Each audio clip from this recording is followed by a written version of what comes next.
എല്ലാവരും ഇങ്ങോട്ട് നോക്കിൻ. ചെക്ക് പോസ്റ്റിൽ നിങ്ങൾ കഴിക്കുകയോ നിങ്ങൾ ഉണ്ണിയോ ഒക്കെ ചെയ്തോ.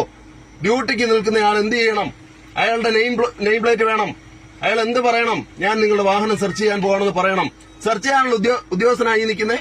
ഇയാൾക്ക് വാഹനം സെർച്ച് ചെയ്യാൻ അധികാരം കൊടുത്തിരിക്കുന്നത് ഏത് നിയമപ്രകാരമാണ്? അപ്പൊ തുടങ്ങിക്കഴിഞ്ഞല്ലേ? ഞാൻ ഒരു സെക്കൻഡ് വേണം. ഈ നാട്ടിൽ ഫുഡ് കഴിക്കുമ്പോ കഴിക്കാൻ പോകുന്ന സമയത്ത് അയാൾ എന്താ അദ്ദേഹത്തിന്റെ ക്വാളിഫിക്കേഷൻ? NMR വാച്ചർക്ക് എന്റെ വണ്ടി സെർച്ച് ചെയ്യാൻ പറ്റത്തില്ല. എന്റെ വണ്ടി ചുമ്മാ വെറുതെ വിവരക്കേട് പറയാതെ. CRPC 100 അനുസരിച്ചുകൊണ്ട് എന്റെ വണ്ടി സെർച്ച് ചെയ്യണമെന്നുണ്ടെങ്കിൽ അതുകൊണ്ടെന്താ നിങ്ങൾ ഫോറസ്റ്റ് ഡിപ്പാർട്ട്മെന്റ് പ്രശ്നങ്ങളുടെ നടുവിൽ കൂടെ പോകുമെന്ന് പറഞ്ഞ് ഞാനെന്ത് ചെയ്യണം? ഒന്നുമല്ല, ഒരു വാച്ചറ് നെയിം ബോർഡില്ല, പേര് പറയുന്നില്ല. എന്റെ വണ്ടിക്ക് ലോകത്തുള്ള ആരെങ്കിലും കൈ കാണിച്ചു കഴിഞ്ഞാൽ എനിക്ക് നിർത്തി കൊടുക്കാൻ സൗകര്യമില്ല. എന്താ അപമര്യാദ? എന്താ അപമര്യാദ? എന്താ അപമര്യാദ? നിങ്ങൾ സ്ഥിരമായിട്ട് എടുത്ത് ഉപയോഗിക്കുന്ന ഒരു ഡയലോഗ് ഉണ്ട്, ഞാൻ ഡ്യൂട്ടി തടസ്സപ്പെടുത്തിയെന്ന്. എന്ത് ഡ്യൂട്ടിയാ തടസ്സപ്പെട്ടെ? പിന്നെ എന്താ അപമര്യാദ? നിങ്ങളോട് നിയമം സംസാരിക്കുന്ന അപമര്യാദയാണോ? ഈ നാട്ടിലെ നിയമം അപമര്യാദയാവുന്നത് എങ്ങനെയാണ് മാഡം? എന്താണ് ഡ്യൂട്ടി? അയാളിൽ ഏൽപ്പിച്ചിരിക്കുന്ന ഡ്യൂട്ടി എന്താണ്? NMR വാച്ചറിന്റെ ഡ്യൂട്ടി എന്താണ്? ചെക്ക് പോസ്റ്റിൽ വണ്ടി സെർച്ച് ചെയ്യാനാ. എത്ര സമയം സംഘടന തുടങ്ങിയിട്ട്? കുറച്ചു നേരമായി. ഓ, ഞാൻ കുറച്ച് ലേറ്റ് ആയി പോയി. ചിലപ്പോ സാധാരണക്കാർ, ഈ അരുവാപ്പുറത്ത് താമസിക്കുന്ന സാധാരണക്കാരെ ഒരുപാട് പേരെ നിങ്ങൾ പേടിപ്പിക്കുന്നുണ്ടാവാം. അതൊന്നും വേണ്ട. NMR വാച്ചർ അയാളുടെ പണി ചെയ്താൽ മതി. ഞാൻ പറയുന്നത് അഡ്വക്കേറ്റ് യോണിക്ക് ഒരു സെക്കൻഡ് മാഡം പറഞ്ഞത് എന്താണ്? NMR വാച്ചർ വണ്ടി സെർച്ച് ചെയ്യാനോ? ഏത് നിയമപ്രകാരം? എന്റെ വായിക്കാത്ത കയറിയിരുന്ന് വിടുവിച്ചാലേ ശരിയാവും. എന്റെ കൂടെ ഡ്യൂട്ടിക്ക് നിൽക്കുന്ന ആളാണ്. അതുകൊണ്ട് നിങ്ങളുടെ കൂടെ ഡ്യൂട്ടിക്ക് നിൽക്കുന്ന ആളാണെന്നുണ്ടെങ്കിൽ ആഹാരം കഴിച്ചോട്ടെ, ഞാൻ വെയിറ്റ് ചെയ്യാം.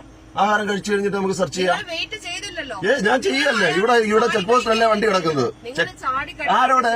താങ്കൾ എന്റെ വണ്ടി അധികാരമില്ലാത്ത ഒരു ഉദ്യോഗസ്ഥൻ അഡ്വക്കേറ്റ് യൂണിക്ക് പറഞ്ഞ വണ്ടി സെർച്ച് ചെയ്തില്ല. NMR വാച്ചർ എന്റെ വണ്ടി സെർച്ച് ചെയ്യാനാ. NMR വാച്ചർ ഗേറ്റ് തുറക്കുവോ താക്കുവോ ഫയർ ലൈൻ തെളിക്കുകയോ ഒക്കെ ചെയ്താൽ മതി. എന്റെ വണ്ടി സെർച്ച് ചെയ്യാൻ താല്പര്യമുണ്ടോ? ഇവിടെ ഞാൻ ചോദിക്കുന്ന നിയമമാണ്. ഒരു നെയിം പ്ലേറ്റ് വെക്കാത്ത ആരാണെന്ന് ഐഡന്റിറ്റി വെളിപ്പെടുത്താത്ത, എന്ത് അധികാര സ്ഥാനമാണെന്ന് വെളിപ്പെടുത്താത്ത ഒരാൾ എന്റെ വണ്ടി സെർച്ച് ചെയ്യാൻ CRPC 100 അനുവദിക്കുന്നില്ല. 100% ഞാൻ യോജിക്കുന്നു. ആര് വരട്ടെന്ന്? എന്തിനാ എന്റെ വണ്ടി ഇപ്പൊ ഒരു കാര്യം ചെയ്യൂ, എന്റെ വണ്ടി ഇവിടെ ഹോൾഡ് ചെയ്തിരിക്കുന്നു എന്ന് എഴുതി തരൂ. ഒരു സെക്കൻഡ് താങ്കളുടെ ഡ്യൂട്ടിയിൽ താങ്കൾ ഇവിടെ വണ്ടി സെർച്ച് ചെയ്യാൻ നിർത്തിയിരിക്കുന്ന ഉദ്യോഗസ്ഥയാണോ? എന്നാ സെർച്ച് ചെയ്യൂ. ഇതൊരു നടത്തു പോണ മാതിരില്ല. You take your own time. എന്താണ് മാന്യതക്കുറവ്? എന്താണ് ഇറങ്ങി സല്യൂട്ട് അടിക്കണം? എന്ത് സല്യൂട്ട് അടിക്കണം? യെസ് പറയൂ. നിങ്ങൾ മാന്യമായിട്ടെങ്കിൽ നേരത്തെ എന്ത് പറയണം? നിയോഗിച്ച ആ ഡ്യൂട്ടിക്കാരൻ വന്ന് സെർച്ച് ചെയ്യട്ടെ എന്ന് പറയാതെ നിങ്ങൾ അങ്ങനെ തന്നെയാണ് പറഞ്ഞത്. അയാളോട് ചോദിച്ചു നിങ്ങൾ ആരാണെന്ന് ചോദിച്ചു, പിന്നല്ല എന്താ ചോദിക്കേണ്ട അയാളോട്?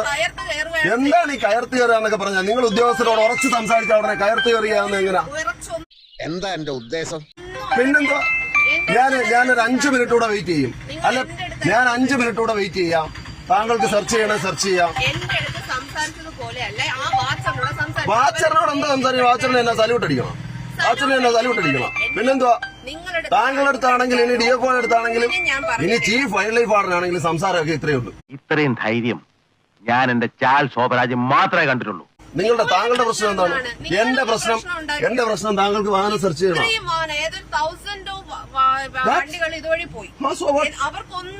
എനിക്ക് പ്രശ്നമുണ്ടെന്നേ. ആ തൗസൻഡ്സ് ഓഫ് വണ്ടികൾ ഇതുവഴി പോയി എന്ന് പറഞ്ഞവർക്ക് ചിലപ്പോ നിങ്ങളുടെ ഈ ഗുണ്ടായുസവും ഈ ജാടയും ഇതൊക്കെ വലിയ പ്രശ്നമായിരിക്കാം. പക്ഷെ എനിക്കതൊന്നും പ്രശ്നമല്ല. നിങ്ങൾ അതിര് കിടക്കുന്നു. എന്താണ് ഒരു NMR വാച്ചർ?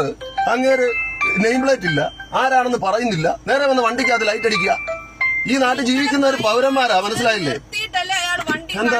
എന്താ നിങ്ങളെ കൈ കാണിച്ച് നിർത്തിയിട്ടല്ലേ? എന്റെ വണ്ടിക്ക് കൈ കാണിച്ചു നിർത്താൻ അയാൾക്ക് അധികാരമില്ലെന്നേ. നിയമം അയാൾക്ക് അധികാരം കൊടുത്തിട്ടില്ല. പറഞ്ഞ മനസ്സിലായില്ലേ? ചുമ്മാ ആരെങ്കിലും വിട്ടിട്ട് വണ്ടിക്ക് കൈ കാണിക്കുക, മാന്യമായിട്ട് സഞ്ചരിക്കുന്ന ആൾക്കാരുടെ വണ്ടിക്കകത്ത് ഇത് ഓടിക്കുക. അപ്പോ തൽക്കാലം അഡ്വക്കേറ്റ് യൂണിക്ക് എറിഞ്ഞ് പോവാ. സെർച്ച് ചെയ്യാൻ നിങ്ങൾക്ക് താല്പര്യമില്ലല്ലോ? ഇല്ലല്ല. നിങ്ങൾക്ക് താല്പര്യം ഉണ്ടോ സെർച്ച് ചെയ്യാൻ? അയാൾ സെർച്ച് ചെയ്യണ്ട. എന്റെ വണ്ടി അധികാരപ്പെടുത്തിയ ഉദ്യോഗസ്ഥർ സെർച്ച് ചെയ്താൽ. അപ്പൊ മാഡം നിങ്ങളൊരു കാര്യം ചെയ്യുക. നിങ്ങളുടെ ചെക്ക് പോസ്റ്റിൽ എനിക്കൊരു കേസും ഇല്ല. നിങ്ങൾക്ക് എന്തെങ്കിലും കേസ് ഉണ്ടെങ്കിൽ എടുത്തോളൂ, ഞാൻ മാനേജ് ചെയ്തോളാം. കുറെ നാളായി ഇത് തുടങ്ങിയിട്ട്. ഇന്നെനിക്ക് രണ്ടിലൊന്നറിയാം. പിന്നെ ഞാനൊരു 20 മിനിറ്റ് നിങ്ങളുടെ ചെക്ക് പോസ്റ്റിൽ സമയം കളഞ്ഞിട്ടുണ്ട്. ഓക്കെ, അതെന്താണെന്ന് ചോദിച്ചാൽ നിങ്ങൾക്ക് സെർച്ചിനെ പറ്റി അറിയില്ല, ഫോറസ്റ്റ് ആക്ട് അറിയില്ല, വൈൽഡ് ലൈഫ് പ്രൊട്ടക്ഷൻ ആക്ട് അറിയില്ല, സ്റ്റാൻഡേർഡ് ഓപ്പറേറ്റിംഗ് പ്രൊസീജിയർ അറിയില്ല, യൂണിഫോം കോഡ് അറിയില്ല. ഇതൊന്നും അറിയാത്ത നിങ്ങളെ ചെക്ക് പോസ്റ്റിൽ നിർത്തിയിരിക്കുന്ന ഈ നാട്ടിലെ സാധാരണക്കാരന്റെ കുഴപ്പമാണ്. അതുകൊണ്ടാ പോട്ടെ. വണ്ടി കിട്ടോ